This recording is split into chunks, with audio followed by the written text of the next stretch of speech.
Opa, meus queridos, hoje estamos aqui para um vídeo sobre Tenebres. Vai ser um vídeo um pouquinho mais curto, eu acho, porque eu sempre falo isso e acaba não sendo, mas eu acho que dessa vez vai. Bom, primeiramente que que isso talvez esbarre em tópicos tipo os alheios, que eu já comentei na segunda parte lá da maior teoria de ordem paranormal, e vai acabar esbarrando no labirinto também. Mas para quem quiser mais detalhes dos alheios, tá lá no vídeo. É o segundo depois dessa nova era de ordem aqui no canal. Quer dizer, tinha só os vídeos de anime. Mas enfim. Ponto é, o Cellbit, ele é bom em dar foreshadowing. E eu acho, foreshadowing abre parênteses. Foreshadowing é deixar algo implícito ou dar dicas que algo vai acontecer futuramente na obra. Por exemplo, tinha um foreshadowing dos olhos dourados do Luciano que ele ia ser o Kion. É só um exemplo, acho que eu não preciso dar aula de narrativa aqui, foi só um exemplo muito breve. Mas o que eu quero dizer é que tem coisas que talvez deem dicas sobre os sinos. E, olhando a página de Tenebres, eu cheguei em um cidadãozinho. Grande Plautus. Esse que foi tão pouco falado. Primeiramente, vamos só recapitular. Morte mais sangue, arte, Típora. Conhecimento das energias, transmissão, a gente não tem certeza também. Nem de arte, mas enfim. TV Varminho, Diego Granteiros, o Estrangeiro. Conhecimento e sangue, intenção, diabo, coroa de espinhos. Tá sabido? Então vamos lá. Esses três já teorizei em outro vídeo, mas vamos de novo. Passar por cima. Eu acho que energia mais morte vai estar envolvendo música como uma linguagem, porque todos os sinos a gente consegue entender uma linguagem. E qual que é a linguagem de Típora? É arte, é pintura, inclusive provavelmente é a primeira linguagem que o ser humano criou, não no sentido de língua escrita, cadê? Aqui.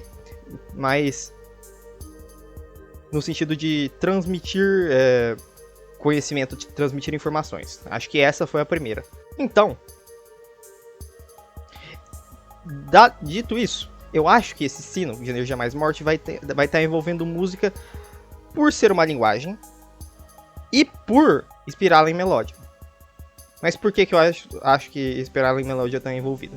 Porque a gente identifica aqui que o símbolo, que é morte e energia, já até confirmado pelo escutado que ele é morte e energia, mas aqui no símbolo de Melódia Inspiralen não tem o símbolo de energia em si. Tem coisas que remetem, mas não é exatamente. Então eu acho que isso pode ser mais um indício desse sino de morte e energia. E eu também acho que tem a ver com uma certa organização aí, mas a gente já vai chegar neles. Eu acho que dá pra gente deduzir onde estão os três sinos. Mais especificamente dois, que esse aqui a gente não tem quase nada. Mas vocês podem se perguntar, que informações nós temos sobre isso aqui? Sobre o sino de energia mais sangue. O Plautus, ele é a minha maior aposta. Vamos ler. Definitivamente a principal figura responsável pela proibição dos jogos dos gladiadores poucos anos depois que assumiu. Plautus é facilmente o governador conhecido com a maior contagem de mortes na arena, mesmo tendo ficado muito menos tempo que seus precedentes. O motivo dessa discrepância excessiva é fácil de entender. Ao abrir a arena, todos os cidadãos romanos que entravam no Coliseu podiam participar ativamente dos jogos, que tinham apenas uma regra. Todos podem entrar na arena, mas apenas um sai vivo. Milhares de romanos tomados pela ganância dos prêmios acumulados das mortes dos outros participantes participavam das carnificinas terríveis que aconteciam todos os dias. Os registros mostram que impedir Plautus parecia impossível. De alguma maneira, ele havia criado um culto próprio com seus seguidores dispostos a organizar seus jogos e o proteger a todo custo. a qualquer custo. Ninguém conseguia pará-lo, e por anos, centenas de romanos morriam todos os dias no Coliseu. ênfase nessa sentença, em uma crescente que parecia descontrolada. Até que, inexplicavelmente, Plautus simplesmente desapareceu. Até hoje não existem evidências ou sequer uma teoria plausível do que aconteceu com Plautus. Historiadores romanos relatam seus seguidores completamente desesperados, repetindo apenas a mesma frase.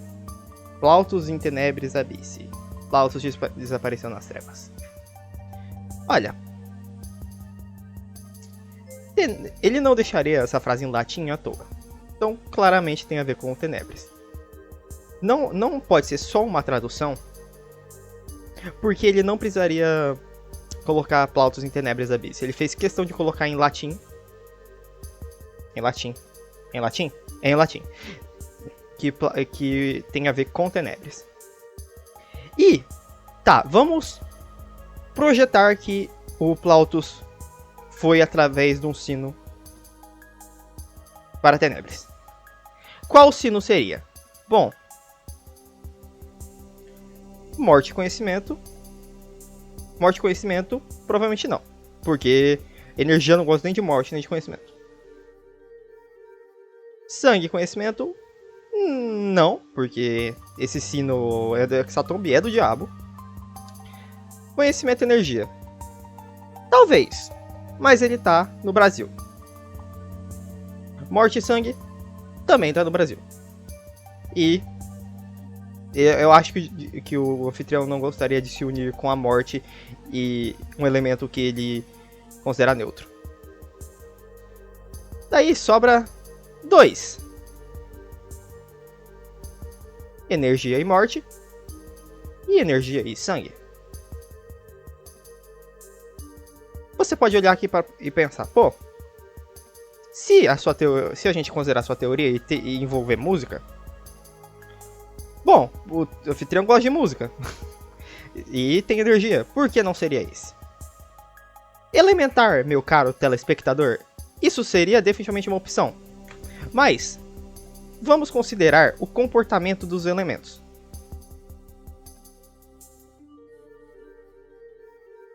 Intenso, caótico, calmo, arrogante ou, em outras palavras, apático. Se ele estivesse sob influência de um sino, ele poderia demonstrar um comportamento relativo ao sino, talvez. Mas a gente nota uma única coisa. Bom, mas para isso, a gente vai fazer uma comparação. Aqui nós temos os nossos queridos anfitriões e vamos escutar a narração de cada um que o Selbit faz quando eles são apresentados no episódio 8 de Calamidade. Em 5. Eu notei que eu estava no momento errado. Agora estamos no momento certo. Vamos lá. Partes diferentes. Anfitro. O anfitrião que vocês já conheciam dos jogos do passado. Ele tem um capuz roxo. Eu vou deixar um pouquinho mais rápido, mas é só pra não comer tanto tempo do vídeo. Mas notem a única coisa que o Plautus tem de diferente da descrição deles. E depois eu vou dar um detalhe interessante pra vocês. A máscara com um sorriso perturbador que se mexe como o rosto. O fogo dele é extremamente púrpura. Ao lado dele, uma figura que vocês tinham visto só em um quadro. Ele é todo feito de chamas, ele segura o que parece uma tocha de chama rosa na mão. Ele tem uma espécie de círculo energético ao redor dele. E ele tem uma máscara com louros rosados na cabeça, como um imperador. Ao lado dele, vocês veem uma figura com uma máscara de metal, que parece uma coroa pontuda, um cabelo comprido, que meio que se mexe e vibra como se fosse... ele se mexe como um fogo, como se fosse fogo. Ele também... O corpo inteiro dele fica se transformando. Ele parece usar um grande sobretudo de energia. Ao lado dele, o que parece uma máscara mais tribal, com detalhes meio em zigue-zague, assim. Ele é bem azulado. Ele tem o cabelo meio jogado pro lado. E a textura dele é um pouco diferente. É quase como se fosse mais aquático. Agora, eu vou deixar na velocidade normal. Observem a descrição do Plautus. Um líquido que fica flutuando e evaporando no ar. Depois do silêncio. E por último, com um sorriso perturbador e o cabelo amarrado atrás, com o que parece uma longa lança e uma adaga na mão, um deles fica, tipo, pulando assim, como se fosse uma espécie de bicho na frente de vocês. E agora, eu vou pedir para todos vocês. Um bicho na frente de vocês. Bom, isso pode não significar nada a priori para vocês. Mas todos os anfitriões, ele dá uma descrição sobre como ele é formado. Que um é formado por fogo, outro é formado por uma espécie de água, outro é meio que plasma, né, que é o anfitru, que ele é meio etéreo. Mas o Plautus, ele não narra assim, ele só narra o comportamento dele. E um detalhe, eu vou tentar pegar um momento em que todos os quatro dão para ser vistos juntos. Que tem outro detalhezinho interessante.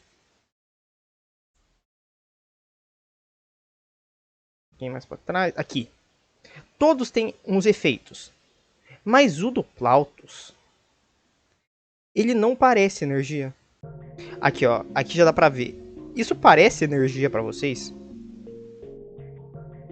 E isso pode até ser energia, mas tem algo estranho. O efeito dele é diferente, o efeito dele não parece condizente com ele. Ele também parece ser feito de chamas e tudo mais. E ele até pode ser, por lore, mas ele, se ele foi pra Tenebres, isso tá influenciando aqui, eu acho.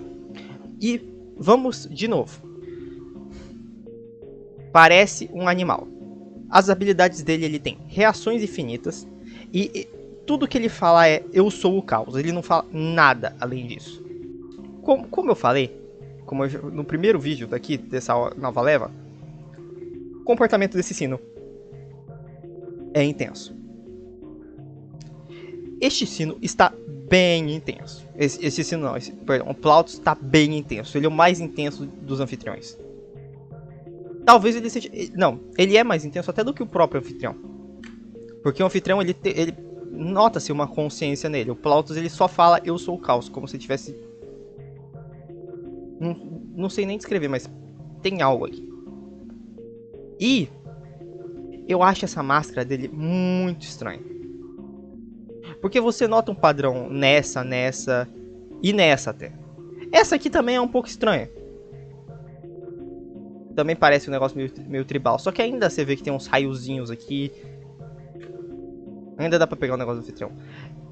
Essa aqui não tem nada. Tem só esse sorriso perturbador que o Summit narra. E essas orelhas que estão com as... Nossa, eu esqueci o nome dessa parte. Nossa, eu esqueci o nome dessa parte da orelha. Mas tá esticado que não parece um negócio romano. Não parece algo da Itália, assim. Parece algo... Pra ser sincero, a primeira vez que eu vi parecia um negócio... Eu cogitei um negócio asteca, tá? Por causa disso aqui. Mas enfim. E de novo, se a gente considerar isso aqui, tudo isso aqui, então, e levando também em consideração que na carta no papel do Diário de Deus, do Diário do Arnaldo,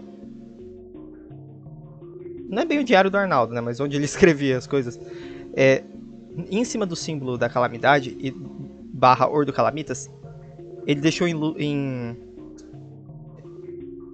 luz UV, luz negra, perdão, o símbolo de Tenebres, junto com o anfiteatro flaviano.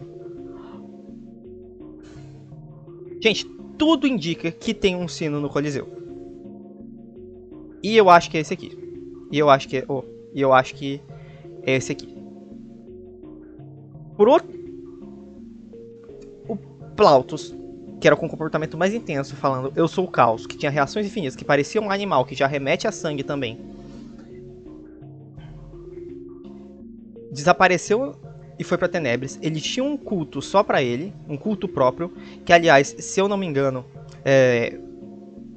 não, todos os sinos de Tenebres, eles tinham um culto em volta. Em Típora tinha os nativos, na TV Varminho, a TV Varminho, e na Hexatombe tinha o povo que vivia lá antes da família do Cristino.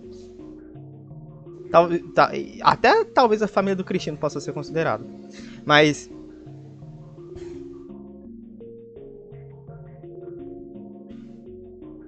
se Plautus foi pra Tenebris, diante de todos os casos que a gente tem, de tudo que aconteceu e de tudo que eu falei até agora, tem altas chances de um sino estar em Roma. Daí a questão é, tá dentro do Coliseu? Provavelmente. Porque o anfiteatro Flaviano também tá escrito com ultravioleta, com tinta invisível. Daí fica em questão, é esse ou esse? Bom, que nem eu falei, um animal, sangue, e tudo que o Plautus tem dá a entender um comportamento completamente intenso. Não tem nada apático, não tem nada envolvendo o tempo, não tem nada que remeta à morte. Remete muito mais energia, claro, mas você consegue fazer muito mais semelhanças com o sangue do que com a própria morte. Mas não é só isso. Além disso, além do nosso querido Plautus, nós também temos coisas para falar sobre este pequeno grupo. Que Obscurité, primeiramente, significa Tenebres, traduzindo de francês para o latim, trevas. Este aqui é o símbolo da Obscurité, que está na Wiki. Eu acho que está no livro, mas não tenho certeza. E temos aqui nosso querido Marc Menet, que muitas pessoas se recusam, não. Muitas pessoas não se lembram, mas em seu Twitter, Celpit diz que Mark é muito mais velho do que aparenta por um motivo específico desconhecido. Mark se recusou a falar sobre Tenebris quando identificou o símbolo. Episódio 4 de Calamidade. Veríssimo Agatha, Equipa Vultriz e Mark Menet estão vendo o Diário de Deus. Eles encontram esta página e Mark decide deixar a sala. E eu vos pergunto, primeiramente, qual é a cor predominante deles? Preto e cores fortes. Qual é a cor predominante deles? Claramente preto, mas tem cores fortes. Tem um roxo, tem um verde, tem um rosa, tem um azul, tem um verde às vezes. Um verde mais morto. Ah, mas acho que é mais pelo Tolkien da Wiki. Mas a gente nota que tanto pelas cores quanto pelas armas utilizadas deles, que fora esses aqui, a maioria usa arma normal ou com energia, ou morte, que nem o Maxine, que eu não lembro exatamente a pronúncia, mas eu acho que é Maxine. E eles usam ou armas com morte ou energia. Exceto os personagens os marcados, né, a Yuki e o Dominique. E eu acho que a Yuki e o Dominique não foram só participações especiais. Por quê? Porque eu acho que Apocalipse vai ter muito da Obscurité ainda. E a gente nota que o símbolo da Obscurité e as tatuagens deles têm semelhanças com morte. Obviamente, né, pelas espirais.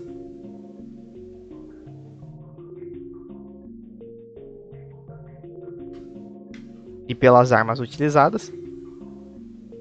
E com energia. Mas cadê a energia aqui? A mesma energia que está aqui. Que está no símbolo de Melodia Espiral e Melodia.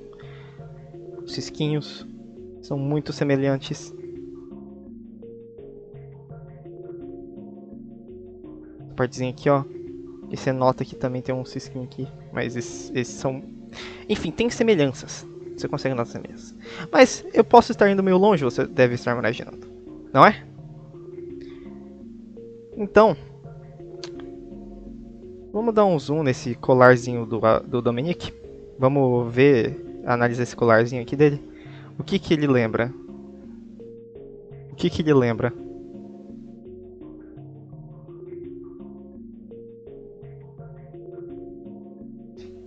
Se o Abelha tiver feito isso aqui na coincidência... Eu duvido que o Abelha tenha feito isso aqui, primeiramente. Eu acho que foi o Selbit que pediu pra ele colocar isso aqui. Porque eu acho que ele vai aparecer em Apocalipse sim. Mas se foi o Abelha, ele nunca deu uma cagada tão grande, tá? Pra fazer um design de personagem. Inacreditável. Mas levando todas essas séries de coincidências, e o detalhe que o Mark é mais velho, e ele é muito mais velho do que parece por um motivo ainda desconhecido, e que eu esqueci de tocar nesse assunto, mas os únicos elementos que provavelmente não, mas que mexem com viagem no tempo é energia e morte. Morte não gosta de viajar no tempo, e energia volta no tempo, como a gente viu na Ordem Calamitas. Talvez o corpo dele tenha sido preservado. Ou talvez ele tenha viajado no tempo. Então, todas essas séries de coincidências, agora sim, me levam a crer que este pequeno símbolo, que este pequeno sino de morte e energia está em Paris. O de energia e sangue está na Itália. Os dos spin-offs estão no Brasil. E o último, este último vai ser o mais ambíguo, porque eu acho que ele vai ser o mais importante, junto com o de sangue e energia, mas a gente tem menos coisa sobre. Eu deixei ele no Cairo, porque eu vi gente teorizando que pela Egito tem muito de morte e muito de conhecimento, então podia estar aqui. E realmente pode estar aqui. Só que o nosso querido roteirista Stefano comentou num vídeo junto com o Playray que o desejo do interrogação era chegar em Tenebres. Então ele só confirmou para nós que ele já tinha a ver com Tenebres. A gente já tinha muita certeza por causa de sino, de impossível, de medo, mas agora nós temos uma confirmação. Que este cidadão sabe o que é Tenebres. Se ele sabe o que é Tenebres, eu acho que muito dificilmente esse sino vai estar em...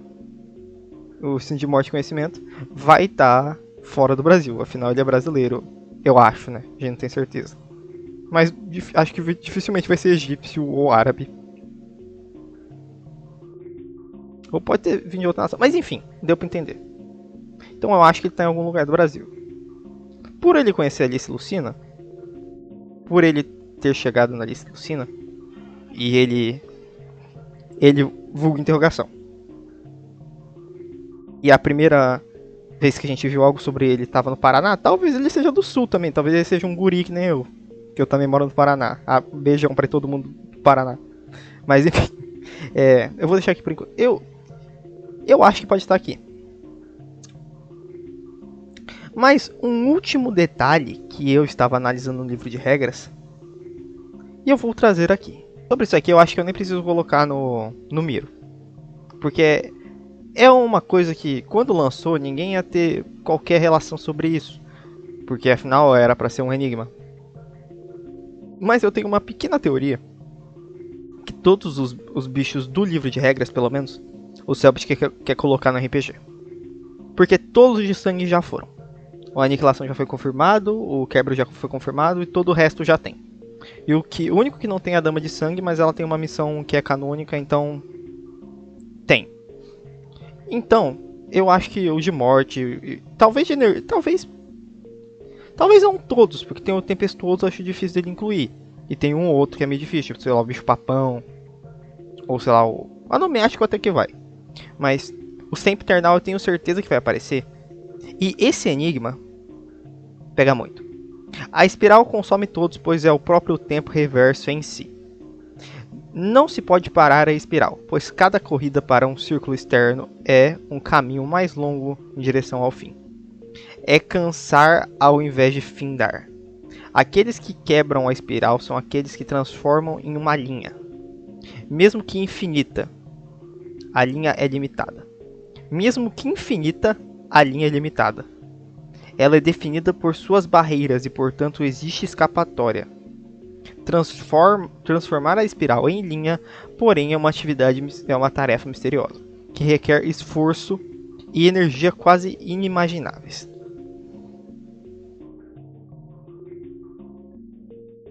O que isto significa? Eu não sei.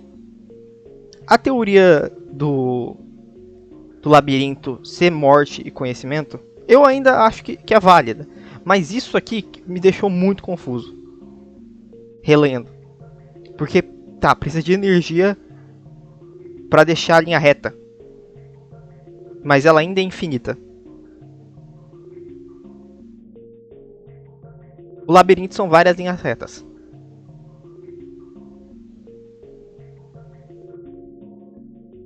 São muitas dúvidas.